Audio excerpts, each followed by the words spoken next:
Welcome back. We are starting our fifth video about the respiratory system, where we're going to now move to talking about what's going to happen more specifically with the gases in the alveoli and then once they get into the blood. So we're slowly moving through the process of exchange between the alveoli and the capillaries. So we're going to talk about oxygen transport mostly today.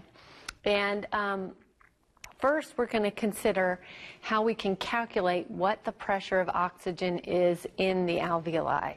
And this we know is important because, as we've already said, the oxygen pressure in the alveoli is going to be basically the same as the oxygen pressure in the blood, unless there's some sort of disease process, which we'll talk about later. So it's very important to determine what the alveolar pressure of oxygen is, because that should be what the pressure is in the arteries. However, we can't measure it. So that's the other issue. And so because of these reasons, we use the alveolar gas equation. So the idea is that we can measure in arterial blood the pressure of oxygen and the pressure of CO2. And then we can use those to help us calculate the pressure of oxygen in the alveoli. And so the alveolar gas equation basically takes into account three things. One is, and that's this first term, is what is the pressure in the air that we're breathing. And we've already talked about this, where we're going to consider what's the fraction of the inspired air that is oxygen. And then we also have to take into account the fact that we are adding water vapor as that air comes in. So we have to consider the pressure of the atmosphere where we are, the percent that oxygen is in that atmosphere, and then subtract out for water vapor that we're going to add. And we know already that that's going to be 150 millimeters of mercury when we're at sea level. Then, just like we had to say that the pressure of oxygen is going to decrease when we add water vapor, similarly, when we're in the alveoli, lots of CO2 is being added, particularly in comparison to how much CO2 is in the atmosphere. And so we have to subtract the pressure of CO2, which will reduce the pressure of oxygen in the alveoli. And so that is going to be what happens in the second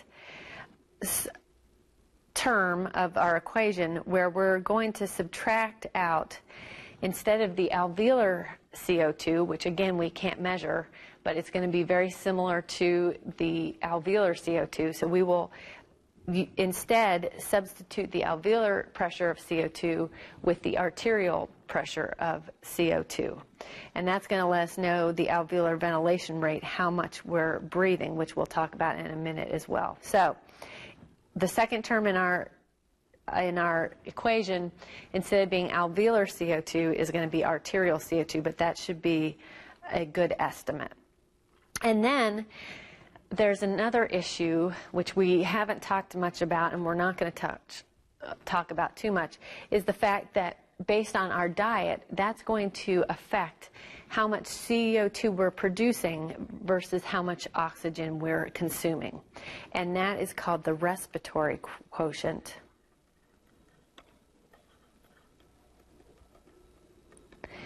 The amount of CO2 that we produce versus the amount of O2 that we consume.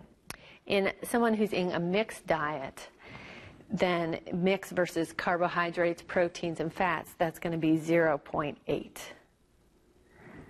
And so if you're on a exclusively carbohydrate diet, that ratio would be 1, but in a mixed diet, that's going to be 0.8. And so that's going to factor in to how much oxygen is present as well. When you are considering CO2, how much CO2 is being produced versus oxygen being consumed. So as we've said, this alveolar gas equation is important because we can't measure the oxygen, and we know in the alveoli, and we know that the arterial should match up to the alveolar oxygen pressure in normal circumstances. So let's also consider how ventilation is going to change the pressure of oxygen versus CO2 as well. So we know that under normal breathing conditions that the pressure of oxygen in the alveoli should be 100 and the pressure of CO2 should be 40 millimeters of mercury.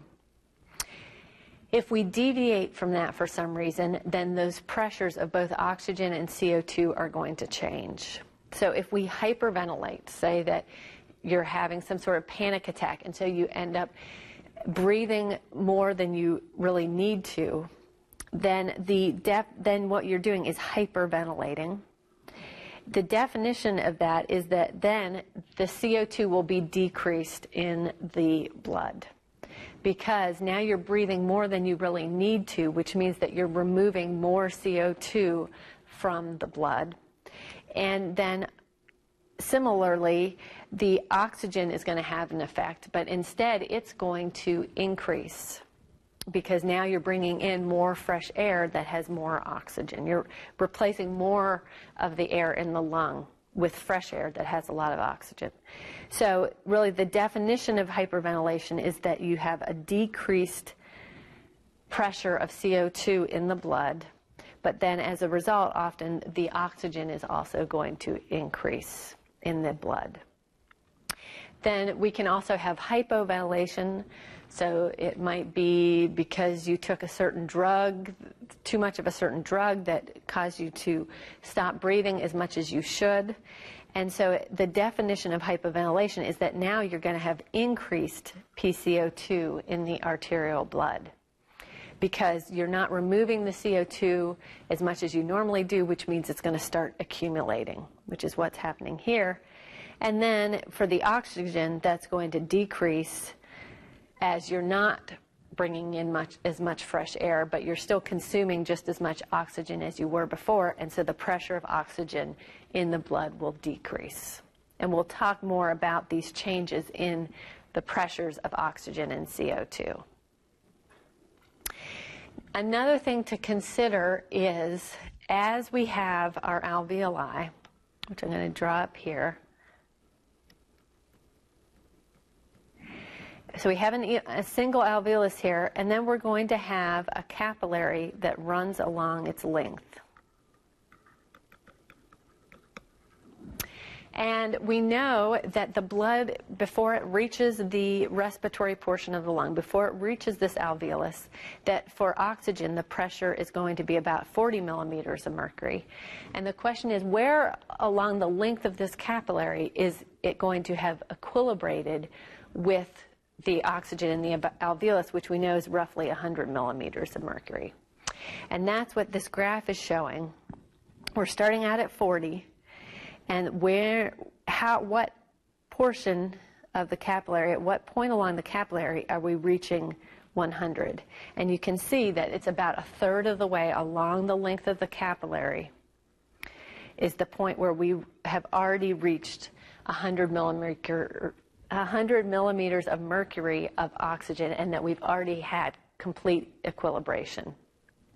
So this really points out the large, what we call safety factor in this system, where even if we exercise very strenuously, we're still going to be able to completely equilibrate the blood oxygen with the alveolar oxygen. So if we exercise really vigorously and we have greater blood flow to the lung, we're still going to be able to equilibrate the oxygen, which is of course going to be extremely important, so that this is not going to be an issue with exercise. It's not going to be a problem of the respiratory system when we exercise. However, there can be states when, particularly if diffusion is limited for some reason. So say that you have pulmonary edema, which means that you have fluid in your lungs, which we'll talk about in later sessions.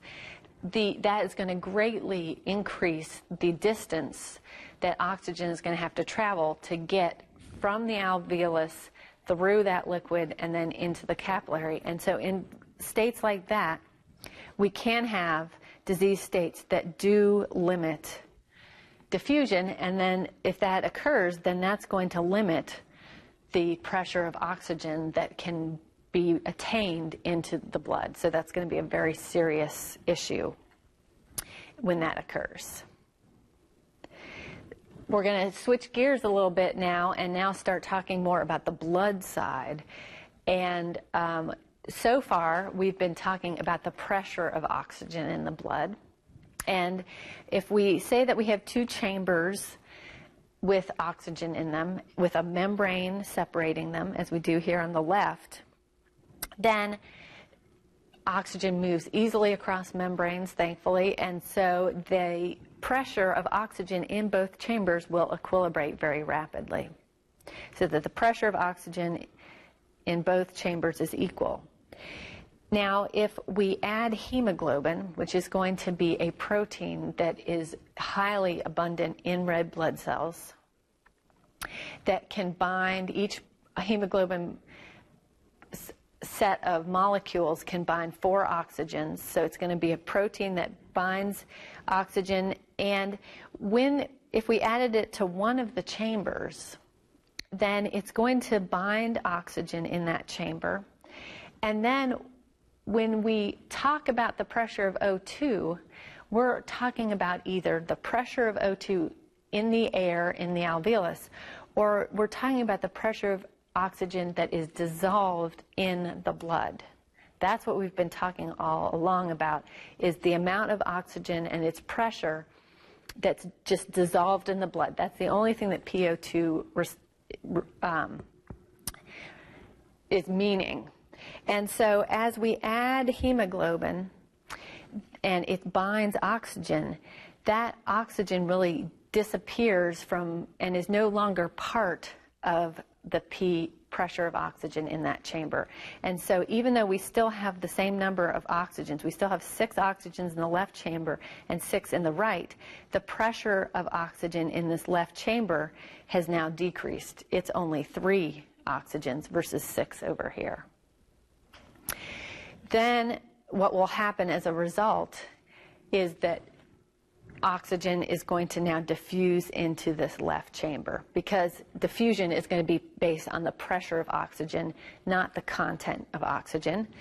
And so what that means is then we will finally reach equilibrium, where we have equal pressure of oxygen in each chamber. They both have 2 molecules. However, the content of oxygen is much greater in the chamber that contains hemoglobin. And so you can see that clearly, because now hemoglobin is fully bound with its 4 oxygens, and we have a much greater oxygen content in the chamber on the left. So that means that when we take into account the concentration of oxygen in the blood, we have to take into account the pressure of oxygen, which is going to take into account the dissolved oxygen, but also the amount of hemoglobin and how saturated the hemoglobin is with oxygen. Those 3 characteristics of blood are extremely important. The other thing to keep in mind is that 98 to 99% of oxygen in blood is going to be bound to hemoglobin. So that when we're referring to the pressure of oxygen in blood, we're only referring to 1 to 2% of the oxygen in blood, because the oxygen is not so soluble in blood, but luckily we have hemoglobin which is high in abundance in red blood cells and binds strongly to oxygen to greatly increase the content of blood. So keep in mind that when we're talking about pressure of oxygen, we're only talking about 1 to 2% of the oxygen in the blood. But as we'll see in the next figure, if we know the pressure of oxygen, we also know what the saturation of hemoglobin is going to be with oxygen, which tells us a lot as well. Also keep in mind, as we talk further about how the body is going to monitor oxygen in order to control ventilation, it's also monitoring the pressure of oxygen. not how much oxygen is present on hemoglobin, at least in terms of controlling breathing. And so someone who's anemic, who has fewer red blood cells and may have a dramatically reduced oxygen content of their blood, actually their body doesn't detect that to modify breathing, because the body is monitoring the pressure of oxygen in the blood. And we'll talk more about that in future sessions. So that means that what's going to happen when the blood gets to the lung, so we know the pressure of oxygen in the lung is going to be 100 millimeters of mercury, and in the venous blood coming into the lung, it's going to be 40 millimeters of mercury, the pressure of oxygen. So oxygen is going to have a huge gradient to diffuse into the blood, and then in the red blood cell, it's going to be 40 millimeters of mercury, so it's going to be a huge gradient for oxygen to diffuse into the red blood cell, and then it's going to get bound by hemoglobin, which, remember, removes it from being part of the pressure of oxygen, removes it from kind of the gradient, so that we're going to have a large gradient for oxygen to enter the red blood cell, because it keeps getting bound by hemoglobin, until finally the hemoglobin gets saturated, and then the red blood cell will equilibrate and become 100 millimeters of mercury, as will the arterial blood. When we get to the tissues, we're going to have the opposite case. So let's just say this blood just came from the lung. It's still got 100 millimeters of mercury of oxygen, as does the red blood cell. The tissues, let's say it's about 40. So we've got a huge gradient for oxygen to leave the blood and go to the tissues. That's going to lower its gradient, lower its pressure of oxygen, let's say to 90, which is then going to give a gradient for oxygen to leave the red blood cell. And then that will cause oxygen to come off of hemoglobin. And so that will continue as this blood continues to flow through capillaries until everything comes back to 40 in the red blood cell and in the blood in terms of the pressure of oxygen. However, we'll see that does not mean that all the oxygen is off of hemoglobin. There'll still be plenty of oxygen on hemoglobin, because even at the pressure of 40 millimeters of mercury, hemoglobin still contains a fair number of oxygens. That's what this curve is showing. So this is showing at different pressures of oxygen that are dissolved in the blood, what does that mean for how saturated hemoglobin is? So we have some pressures that we're used to talking about. We know that arterial blood is going to have a pressure of oxygen of 100 millimeters of mercury.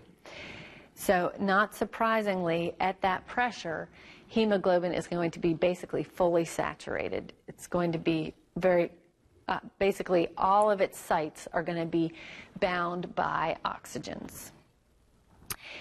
As we move to a pressure of oxygen of 40 millimeters of mercury, that's when the hemoglobin will be about 75% saturated. So under normal conditions, when you're just at rest, by the time your hemoglobin gets back to the lungs, it will have dropped off 25% of its oxygen, but it still has the majority of its oxygen.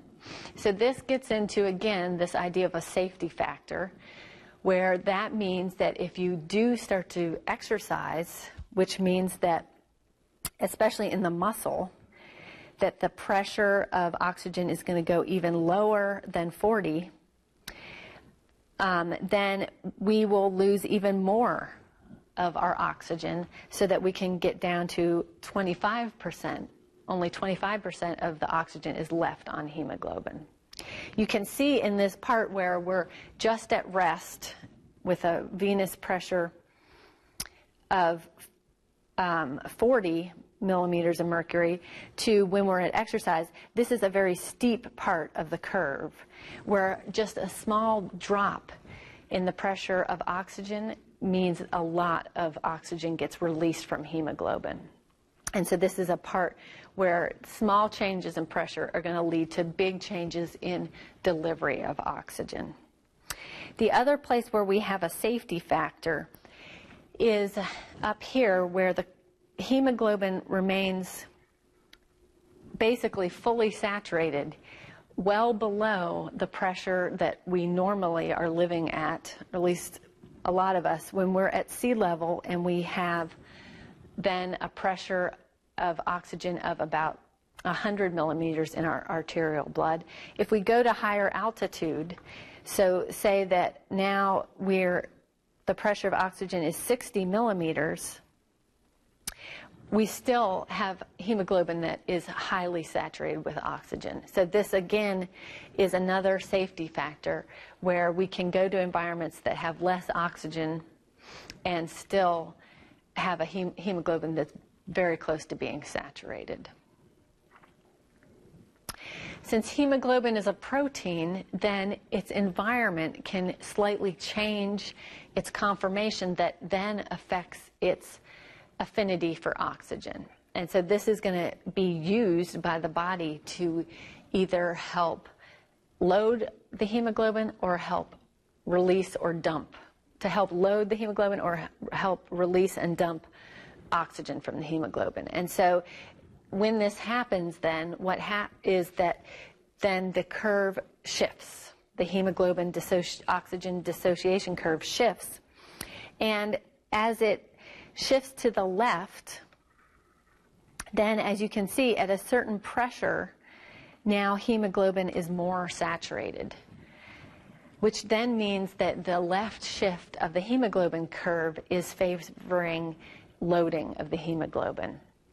This occurs when a baby is a fetus in its mother and it is expressing a different hemoglobin called fetal hemoglobin, which has a higher affinity for oxygen, has basically a left shift curve of the curve.